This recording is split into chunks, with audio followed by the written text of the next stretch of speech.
बिस्मिल्लाहिर्रहमानिर्रहीम। अस्सलाम वालेकुम। सच एक्सप्रेस न्यूज़ पर मिक्स बाइट की एक और एपिसोड के साथ मैं हूं आपका मेज़बान शुएब अब्दुल्ला। आज की इस एपिसोड में हम एक इंतहाई इम्पॉर्टेंट टॉपिक को डिस्कस करेंगे। ये टॉपिक इम्पॉर्टेंट है स्टूडेंट्स के लिए। जी हाँ, स्टूडेंट्स के लिए आज की एपिसोड इंतहाई इम्पॉर्टेंट है। इसके साथ साथ उनके पेरेंट्स और गार्जियंस वगैरह हैं, उनके लिए भी आज की वीडियो में बहुत कुछ है, बहुत सारी इन्फॉर्मेशन है। इसके अलावा जो तालीमी सरगर्मियों से वाबस्ता अफराद हैं उन्हें भी मेरी रिक्वेस्ट होगी कि इस वीडियो को गौर से देखें और इसमें जो इन्फॉर्मेशन शेयर की जा रही है यकीनन उस पर आप हमें फीडबैक भी दीजिए। डिस्क्रिप्शन में मेरी कोशिश होगी कि अपना ईमेल एड्रेस भी मैं आपके साथ शेयर करूं, ताकि जो भी कि आपकी इस हवाले से सजेशंस हैं या कोई आप उसमें बेहतरी चाहते हैं तो प्लीज़ आप उससे हमें आगाह कीजिएगा। तो आज इस मौजू पे हम बात करेंगे वो है कि क्या इस साल तालीमी साल 2020-2021 में क्या इम्तिहानात होंगे, और अगर होंगे तो तैयारी का तरीक़ेकार क्या होना चाहिए। तो आज हम इसी मौजू पर बात करेंगे। तो सबसे पहले तो हम ये डिस्कस कर लें कि क्या इस साल तालीमी एग्ज़ाम होंगे या नहीं होंगे। तो इस बात का आंसर मालूम करने के लिए सबसे पहले तो मैं ये बात ज़रूर कहूँगा कि देखिए ये एक ऐसा मौजू है जिस पे कि यकीनन अगर हम नेट पर देखें या अगर हम बहुत सी जगहों पर देखें तो बहुत से अफराद इस मौजू पर बात करते हुए नज़र आते हैं। यकीनन हर एक को बात करने का हक भी है और उसे करनी भी चाहिए, लेकिन क्या मैं इस बात करने के लिए अपने आप को अहल समझता हूँ या नहीं।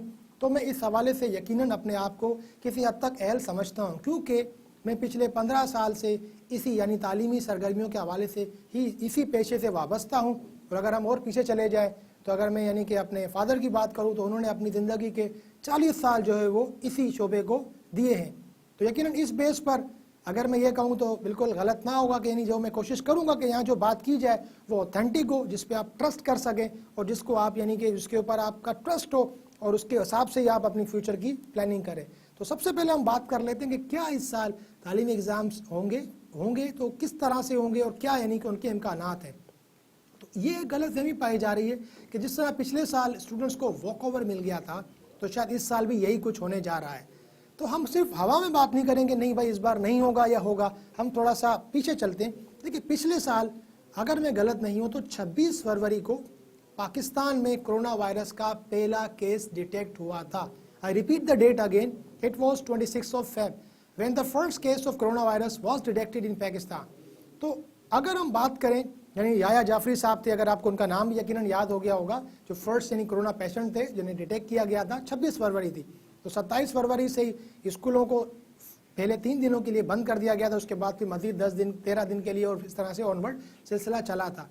अगर हम थोड़ा सा इसको कि गौर से देखा जाए, इस डेट पर अगर नज़र डाली जाए, यूँ समझे कि मार्च का आगाज़ ही था जब पाकिस्तान में कोरोना वायरस ने अपने पंजे गाड़ना जो है वो शुरू किया था।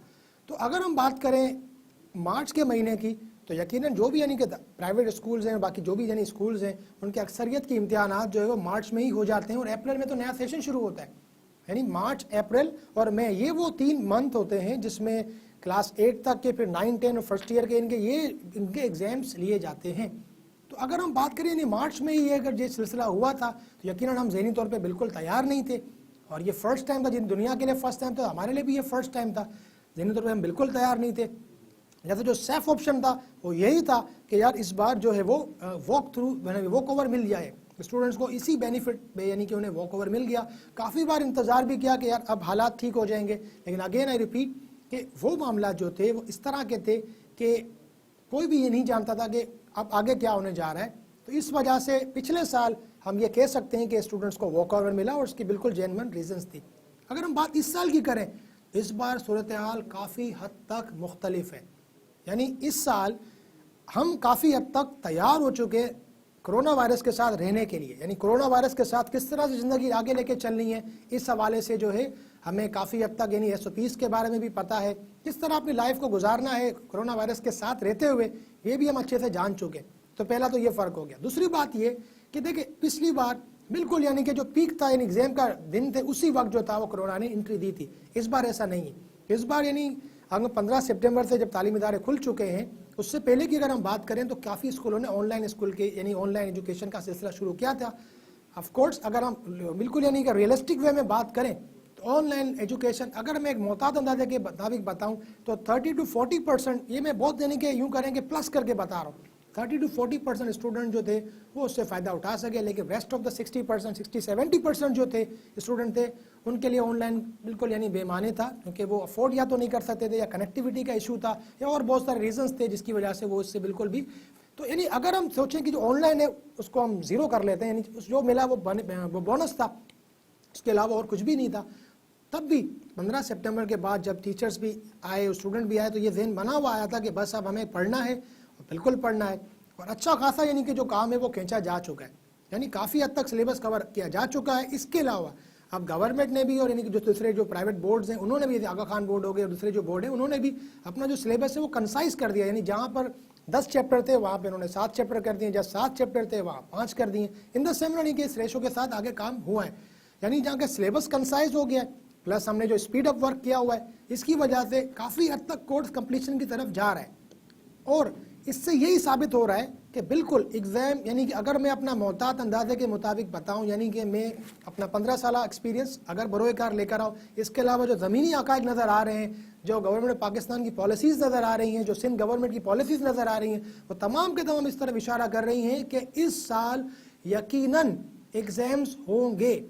तो ये जो पेरेंट्स हैं और जो स्टूडेंट्स हैं और जो भी यानी कि इस तरह के जो इस टॉपिक से रिलेटेड लोग हैं, उनके लिए एक बहुत बड़ी खबर है कि बिल्कुल यानी कि हम, बाकी अल्लाह ताला के हाथ में, लेकिन जहाँ हम हमारे अंदाजे जो हमारी रीडिंग्स हैं वो यही बता रहे हैं कि इस बार यकीनन एग्ज़ाम्स होंगे।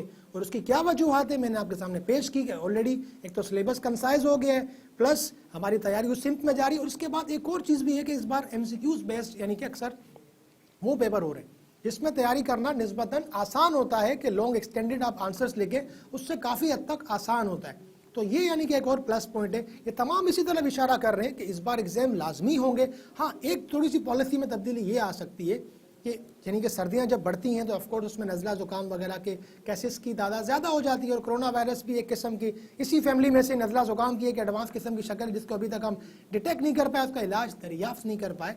तो इसी हवाले से हो सकता है कि 10-15 दिन की छुट्टियां दे दी जाएं, यानी कि जो दिसंबर में एज यूजुअल जो 22 दिसंबर से लेकर 31 जनवरी तक छुट्टियां होती थी, हो सकता है वो दे दी जाएं, या उस पर 4-5 दिन का इजाफा भी कर दिया जाए। लेकिन जैसे ही ज़रा सर्दी थमती है तो उसमें दोबारा से नहीं स्कूल करके। लेकिन एक बात तो तय है, एक बात तो नहीं बिल्कुल एज क्लियर एज क्रिस्टल जिसे कहा जाता है, वो वाली बात है कि इस बार यकीनन तमाम यानी शवायद इसी तरफ जा रहे हैं कि इस बार यकीनन पेपर होंगे। वज़ीर आज़म साहब इमरान खान साहब ने भी काफ़ी बार ये चीज़ कह दी है। हमारे जो इंफॉर्मेशन यानी कि जो एजुकेशन मिनिस्टर हैं शफकत महमूद साहब, वो भी बारहा ये बात दोहरा चुके हैं। इसके अलावा सिंध गवर्नमेंट के भी यानी कि इसी तरह इशारे आ रहे हैं कि इस बार बिल्कुल यानी तालीमी सरगर्मियों को जारी रखा जाएगा। तो एक बात तो ये क्लियर हो गई कि एग्ज़ाम्स हो रहे हैं। अब दूसरे यानी इंपॉर्टेंट टॉपिक की तरफ आते हैं कि भाई अब तो ये क्लियर हो गया एग्ज़ाम्स हो रहे हैं, यानी जो अगर ये जहन में रख के बैठा हुआ है कि इस बार एग्ज़ाम्स नहीं होंगे और मैं इस बार फिर वॉक ओवर लेने में कामयाब हो जाऊँगा, तो इस बार ऐसा कुछ नहीं होने जा रहा।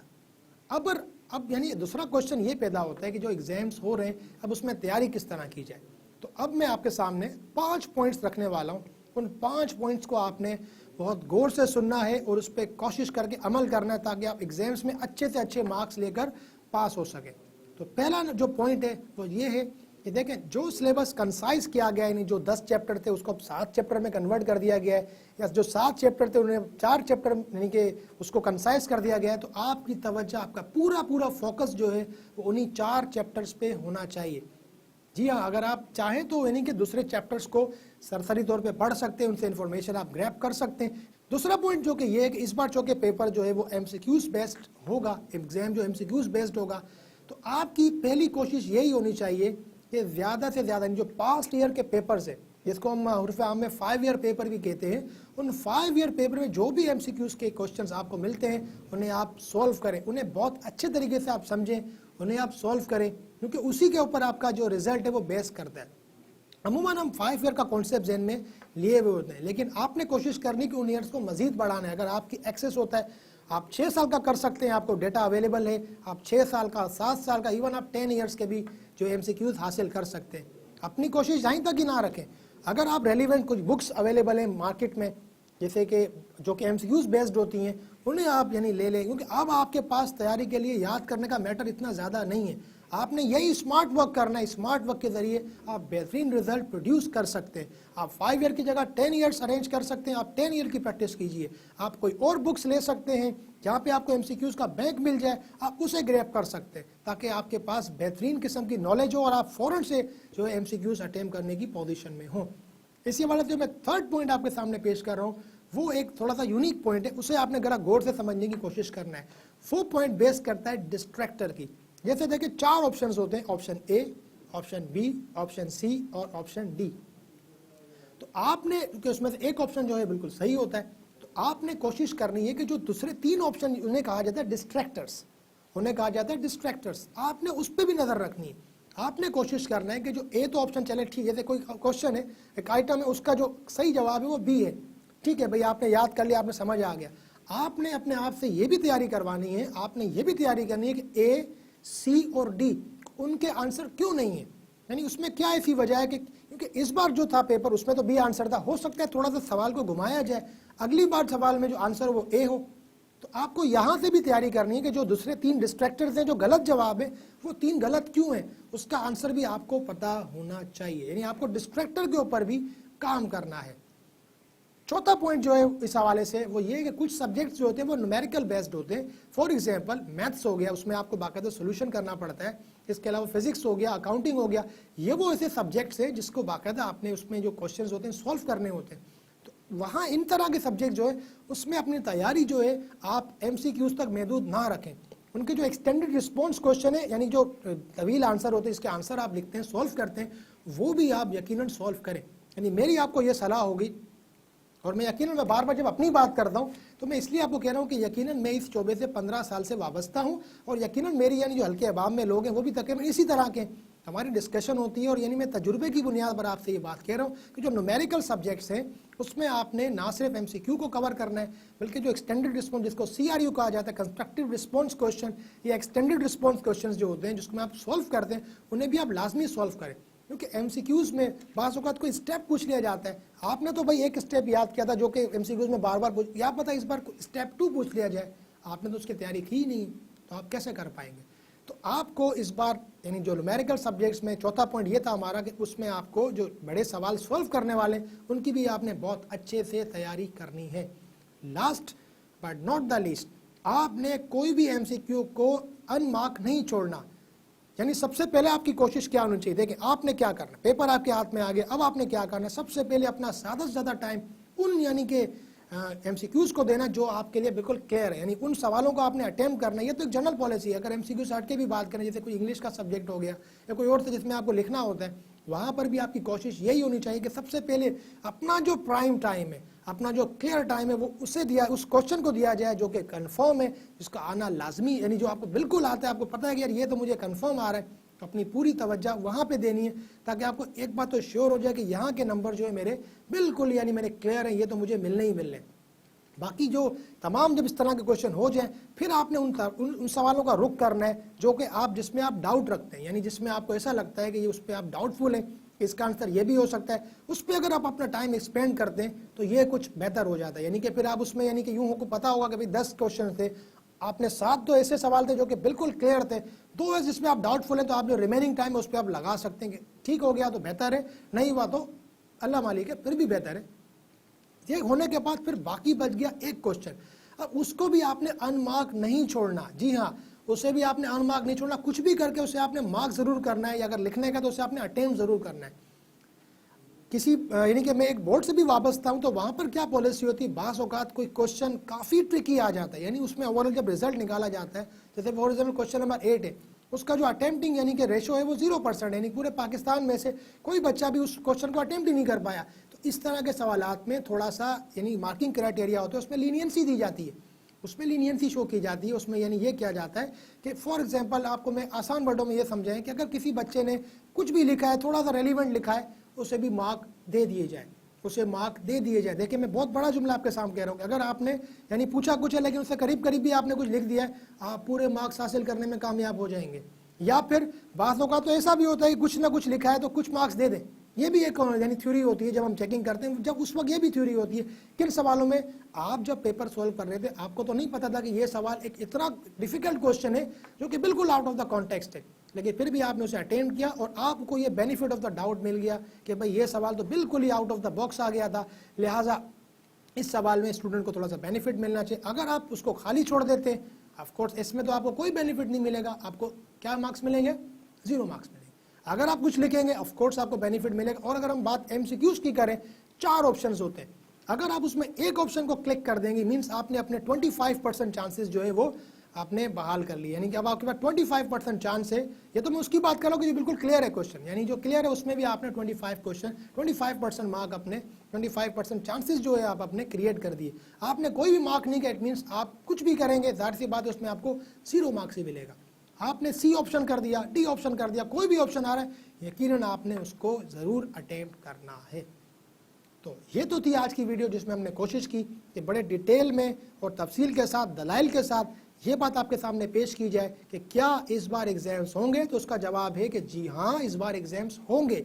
अच्छा भाई अब एग्जाम्स होंगे तो उसके लिए किस तरह से तैयारी की जाए, उसके लिए मैंने आपको 5 पॉइंट्स हमने आपके सामने यहाँ डिस्कस किए, यकीनन आपको वो फ़ायदेमंद रहेंगे। इंशाल्लाह आप इसको जब अटेम्प्ट करेंगे मज़ीद आपको इसमें फ़ायदा मिलेगा। इसके अलावा डिस्क्रिप्शन में हम अपना ईमेल एड्रेस भी आपके साथ, अपना पर्सनल ईमेल एड्रेस भी आपके साथ शेयर कर रहा हूँ। अगर आपको इस हवाले से कोई और चीज़ डिस्कस करनी है, कोई मशवरा देना है तो you are more than welcome.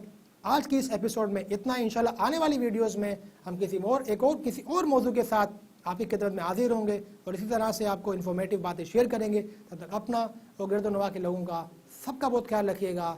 अल्लाह हाफिज़।